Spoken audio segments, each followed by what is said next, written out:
Birthday tributes of a more muted sort were offered this week in memory of the late Nirvana leader Kurt Cobain, who would have turned 30 on Thursday had he not committed suicide nearly 3 years ago.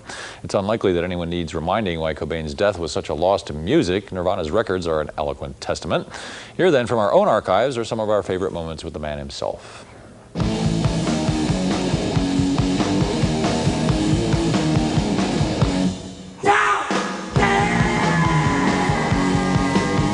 At a really early age, I wanted to be a rock and roll star. I wanted to play drums.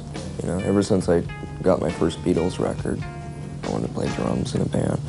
I wanted to have the adoration of John Lennon, but have the anonymity of Ringo Starr. All of a sudden, you know, Sub Pop was putting out records, and we were all friends with all these other bands, and the audiences at the places like the Vogue and the Central, it was incredible. Like, people were, you know, diving all over each other and falling down drunk and smiling and just vomiting and having a great time. You know, it was just, there were no inhibitions at that time. Just everyone decided, let's have fun.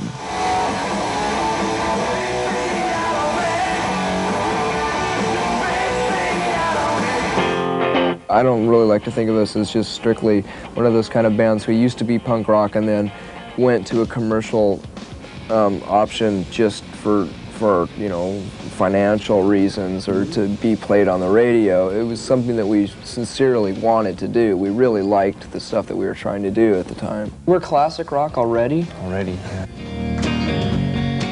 I haven't had to really change her diapers yet. We have a nanny to do that. I'm just teaching her how to cuss and flip people off. Kurt, make her have a little tiny taste. She thinks it's medicine. I know she does. Because it comes from a spoon, right? Now. Something. That is good. There's no anything. You got it now. That's a lot, Kurt. It's a lot. Heroin use is no more worse than it was 10 years ago. I swear. I know it isn't. I mean, I've seen it for a long time. It's just, I think that when articles like that are written, that they influence kids. Whether or not it's negative, it doesn't really matter. It still makes kids think, oh, my rock star hero does heroin. You know, maybe I will someday. I think it's crap.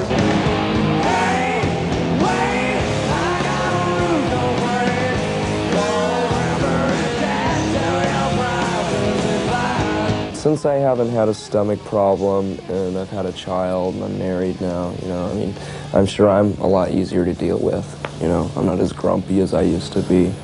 So, I don't know, I just think our morale is at its best right now, you know.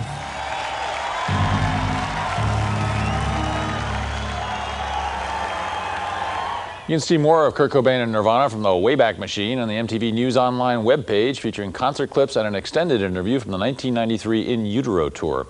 There's more in store here, so stay where you are.